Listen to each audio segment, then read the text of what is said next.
Bonsoir à tous, merci d'être avec nous. On y va pour les titres qui font l'actualité de ce mardi. Rama Balaiden promet d'autres révélations après la diffusion des images de vidéosurveillance de la perquisition au domicile de Wayne Attock à Baie-du-Tombeau. L'avocat maintient que de la drogue a été planquée chez cet éleveur de porc. Il rencontrera le patron du CCID demain. Le Police Press Office pas au courant de l'existence d'une quelconque vidéo. Le constable Kishan Beldi, provisoirement inculpé de l'assassinat de sa compagne ce mardi en cours de Flac. La police a objecté à la remise en liberté conditionnelle de cet habitant de Richmar. Le corps calciné de Sanjana Kudiram avait été retrouvé dans sa voiture samedi dernier. Il est à son 8e jour de grève. Nishal Joyram est affaibli selon le docteur Vasantra Ogajador, membre du comité de soutien. Les résultats d'une prise de sang effectuée sur l'éducateur est attendu demain. Alors que des internautes se plaignent de ne pouvoir suivre les matchs du Mondial 2022 sur l'application mobile MBC Play, la Mauritius Broadcasting Authority rassure qu'il n'y a aucun bug.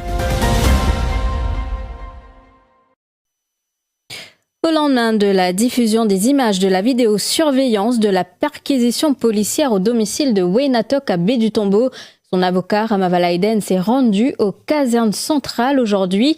On l'a notifié qu'il rencontrera le chef du CCID, Kisnasami Aomugum, demain. Maître Balaiden affirme qu'il compte déposer des documents et une clé USB contenant des images jugées troublantes concernant cette perquisition où la police dit avoir retrouvé 75 grammes d'héroïne. L'homme de loi compte aussi à venir avec d'autres révélations dans les jours à venir.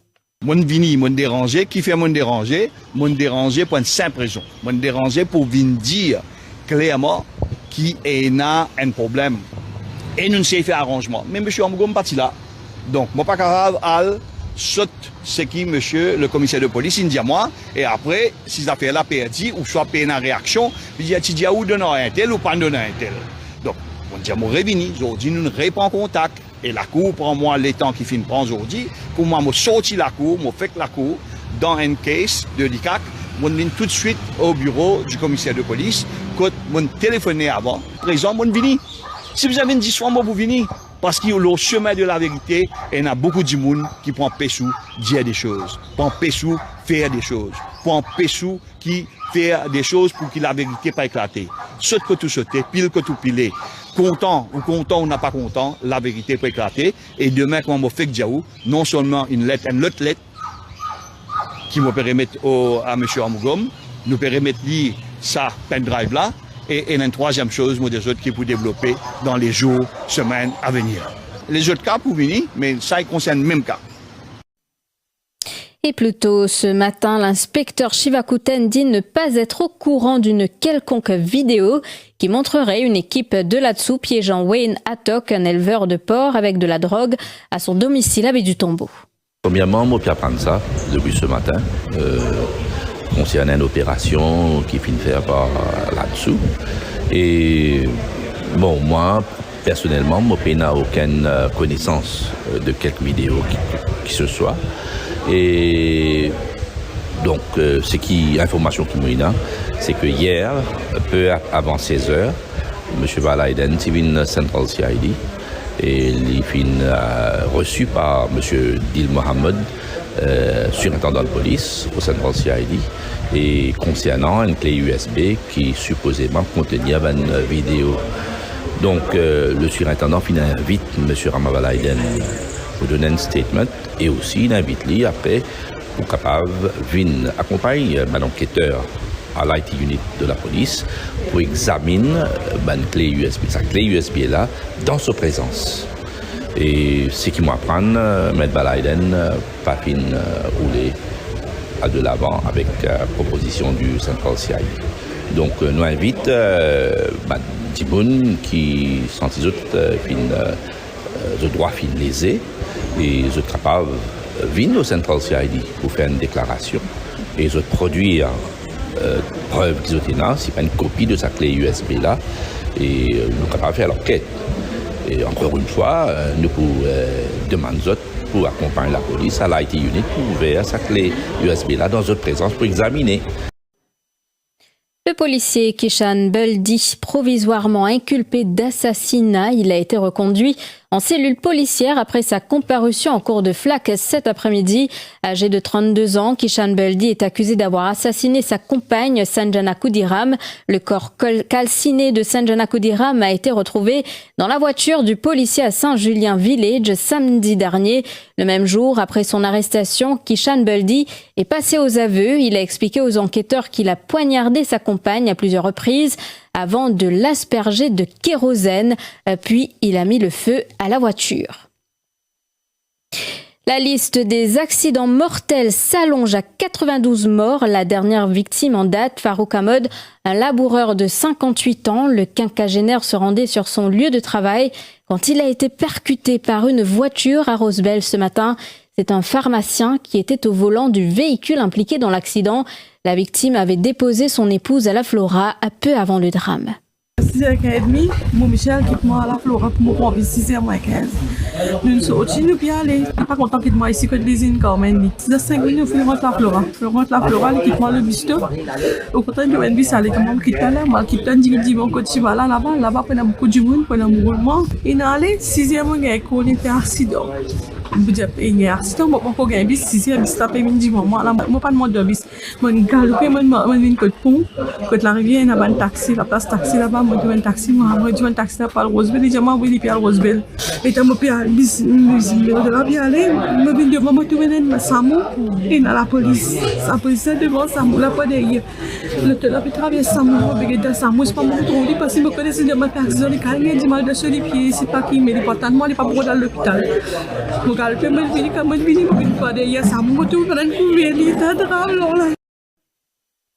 Désolation chez la famille Théodore. Leur maison a été ravagée par les flammes hier à Résidence Calyptis. Fort heureusement, personne n'a été blessé. L'origine du sinistre n'est pas connue pour l'instant. La matriarche Marie-Rose affirme avoir tout perdu. Il y avait un 4 heures, mais comme on rentrait, comme on venait, monsieur, on a des enfants. Et on dit, ah, il met mon tien un peu, parce qu'il peut faire trop chaud dedans. On ne pas connaître. Comme on dit, mon petit enfant, il y a un coup, on trouve la gemme, il y a la fumée. Comment il y a, il passe, c'est pas d'un coup, on parle dans l'autre côté. Quand il arrive de l'autre côté, il dit, moi, je n'ai venu, il dit, je fais prendre. Quand nous sortis, pour nous, il était trop tard. Comme nous sortis, pour moi, aider l'eau, pour essayer de sauver quelque chose. Pas capable de faire non. Un seul coup, tu fais la nuit qui ne prend pas. Tu me sais que tu montes un bon gaz, un côté, mais finalement, pour moi, tu fais sur la cuisine, sur le bon gaz, il est éclaté. L'autre là, pour lui éclater par l'autre côté. Pas dans la cuisine, il commence à prendre, il prend en dehors par l'autre côté. On ne pas connaître comment ça est arrivé. Mais vraiment, si tu es un petit bébé, parce que tu es un petit bébé, fait que sortir de l'hôpital asthmatique, nous avons bien dégracé, nous sortir, nous allons. Mais fini, tout brûler, nous dehors, puis la place. Pas de blessé, non. Parce que tu finis évacuer, tu peux venir évacuer tous les enfants. Moi, je ne suis pas capable, mais si je me suis pour les autres, même je t'estime combien pour eux. Tout le monde fait ensemble, là, moi, les démonter, plus télévision, mon appareil, tout le monde ça fait complètement. Oui, mon exemple, vraiment, moi, tu peux sur la banque, moi, tu peux mettre par exemple, moi, tu fais. Finalement, moi, c'est ça, on met mon sac là, mon dit un garçon, on écrit mon sac, 25 000 roupies là, donc fini. Et là, bisous, mon bon enfant, mon petit fille, ce bon bisou, mon grand petit fille là, ce bon bisou, tout fini. La police n'a pas mis du temps pour élucider le vol perpétré aux petites heures hier matin dans un magasin d'électroménager à Port-Louis. Un suspect a été arrêté par la CID de Métro Sud. Il s'agit d'un habitant de Plaine Verte âgé de 30 ans, connu comme Toupi. Le trentenaire avait fait plusieurs mains basses sur plusieurs articles évalués à 3 millions de roupies, parmi des smartphones, des caméras et des tablettes tactiles. Une partie du butin a été retrouvée à son domicile. Il sera traduit devant la justice demain. Notez que plusieurs articles endommagés ont été retrouvés sur le toit de l'immeuble du magasin. Une opération menée par le sergent Ramjohn. Nishal Joyram est affaibli et ressent des vertiges. Affirmation du docteur Vasantrao Gajador, membre du comité de soutien. Le gréviste entame aujourd'hui son 8e jour de grève de la faim. Il est installé, vous le savez, sur le parvis de la cathédrale Saint-Louis dans la capitale. Nishal Joyram réclame une baisse des prix des carburants. Selon le docteur Gajador, une prise de sang a été faite sur le gréviste et les résultats sont attendus pour demain. Il demande également au Premier ministre de décanter la situation. Aujourd'hui, le matin, mon troulis un peu faible. Ce qu'il nous fait, c'est comme nous redonne un laboratoire privé, nous faisons un tiers sur 10 ans, nous pas aucun sur résultat. Moi, espérer ce soir, mon programme de résultat, et demain, mon caractère communique avec eux sur ban résultat. Les pêcheurs sont faibles, les pas caractériser longuement, nous pouvons trouver allongé toute longue la journée. Les sorties, les caractères causer un petit moment, après ils réalisent allonger. Sur ban mouvement, une diminuer, une slow down qu'on appelle. Et les zéros, quand ils disent bout, les gains vertige. Ça, c'est l'effet qui nous peut gagner quand quelqu'un peut faire la grève de faim après certains jours. Là, sur l'écho, il manque beaucoup de choses. C'est une souffrance qui peut passer. Et qui fait qu'il peut passer cette souffrance-là, c'est l'hyperode un cimé pour cause du gouvernement, l'hyperode un cimé pour faire le gouvernement comprendre qui c'est qui je peux faire, il n'est pas correct. Mais jusqu'à maintenant, le gouvernement, une bouche d'autres oreilles, une bouche d'autres lisiers, je vais comment dire, rien n'était. Vous pensez, le Premier ministre maintenant, tout dans sur la main, les bisons étaient, les bisons à l'écoute, n'importe qui Premier ministre, n'importe qui chef de gouvernement, vous pensez, les bisons à l'écoute sur le peuple. Et aujourd'hui, Richard, c'est la voix du peuple. À noter également que l'opération Phare allumé se poursuit à tous les jours en soutien aux grévistes. 20h passées de 12 minutes, la suite après la pub. 6 membres du régional de la circonscription numéro 1 claquent à la porte du MMM. Ils étaient face à la presse ce matin à la mairie de Port-Louis. Les 6 militants du régional MMM de Port-Louis-Ouest, Grande-Rivière-Nord-Ouest, parmi Steve Colette, ont expliqué les raisons de leur départ. Ils affirment qu'ils ne sont pas d'accord avec les agissements du leader Paul Béranger, mais aussi les récentes tractations d'alliance avec le Parti travailliste. Au fait, nous connaissons chaque démission qui est dans MMM, dit comme ça. Soit c'est pas qu'on a ben dimoun là, soit on débarrasse, dit comme ça. Aujourd'hui, si nous quittons MMM, c'est par manière que MMM peut fonctionner. Après, ça ben l'alliance qui est dans des gauches à droite là, et nous trouvons qui nous leader, oublier l'épisode de 2014. Nous vivons, mais nous pas révisé ça encore. Nous déjà fini un résultat là avant, en 2014, qui n'est arrivé. En 1995, qui n'est arrivé. Et pas fini en 2014, des jours, même après l'élection, l'alliance cassée. Et après l'affaiblissement, même le terrain, surtout les députés de l'absence sur le terrain, c'est la raison principale pour qui nous avons démissionné. Nous ne sommes nullement inquiets. Réagir à Rajesh Bhagwan, c'est l'œuvre d'une machination du gouvernement et d'une PPS, selon le secrétaire général des Mauves. Même nous pas tracasser parce que c'est une démission fabriquée. Le gouvernement en perte de vitesse, l'économie va mal, la banque Maurice peut dévaler. Là, Gilo peut révolter. Alors, bien créer diversion. Hier, il y a une activité dans Souliac, tout le monde connaît comment une batte la mort pour venir là, il y a une cause du vent vide. Alors là, il y a une PPS, je condamne sa PPS là, qui dit, comment dire, qu'au-dessus, il y a des donne papier, il y a une papier du vent MBC. Nous, nous pagons aucun tracas, moi, dis sa PPS là, moi, Félix connaît qui nous peut vérifier fait et geste. Mon connaît qui peut faire ça, positionne lui-même pour une ministre de bonne chance, nous faisons notre travail, et la population plaint que ça fait assez vendé, elle doit faire ça avec elle-même, elle doit faire ça avec le travail, c'est que les autres partis, mais les autres continuent, titanique ça. Des internautes se plaignent de ne pouvoir suivre les matchs du Mondial 2022 sur l'application mobile MBC Play. La direction de la Mauritius Broadcasting Authority rassure, il n'y a aucun bug, insiste Rama Armugum, responsable administratif de la MBC. Plusieurs kiosques ont été installés à travers l'île et des hotlines ont été mises à la disposition des utilisateurs d'Android et iOS. Rama Armugum explique qu'une mise à jour sera disponible sur l'App Store pour l'application MBC Play dès demain. Nous avons plusieurs barrières qui nous mettent à travers l'île, dans laquelle nous pouvons faire une explication. Nous avons un call center à la MBC, aussi nous pouvons faire une explication. Comment pour aider les gens pour connecter avec le système, avec MBC Play. Nous pouvons aussi passer l'annonce dans la télévision régulièrement pour dire aux gens quand il y a un problème, qui est bien faire, qui n'est pas bien faire. Il y a un bug dans le système, il est bien clair là-dedans. Ça veut dire qu'il y a ce qui peut servir iPhone, iPad, tout ça, il y a une mise à jour qui peut faire. Il est pour available à partir de demain. Maintenant, c'est pas Android Engine qui est à partir de la version 7 qui est capable de connecter avec le système. Si vous avez une version inférieure, il n'est pas pour connecter. Place à présent au mondial qui se poursuit au Qatar. Désillusion pour l'Argentine battue de 2-1 par l'Arabie Saoudite cet après-midi. Ashfaq Sarouar est avec nous en studio. Bonsoir. Bonsoir Mélanie. Pour son entrée en lice dans cette Coupe du Monde, l'Albi Céleste est déjà dos au mur, Ashfaq. Ce fut dingue, improbable, et la Coupe du Monde 2022 tient l'un des plus grands exploits de l'épreuve. L'Arabie Saoudite a fait tomber l'Argentine de Lionel Messi et sa panoplie de stars. 2-1, une victoire sensationnelle des Saoudiens et une désillusion qui frise l'humiliation pour une formation albicéleste qui était avant la rencontre sur une série de 36 matchs sans défaite. Lionel Messi avait pourtant ouvert le score à la 10e minute et 12 minutes plus tard, l'attaquant du PSG avait une nouvelle fois trompé Al-Owais. Mais ce fut le début de l'histoire. Le but a été refusé pour un hors-jeu infime. Lautaro Martinez s'est ensuite vu refuser 2 autres buts pour la même raison après intervention du VAR. Et voilà comment le score à la pause, au lieu d'être de 4-0, n'était que d'1-0. Mais tout a basculé en l'espace de 5 minutes au retour des vestiaires.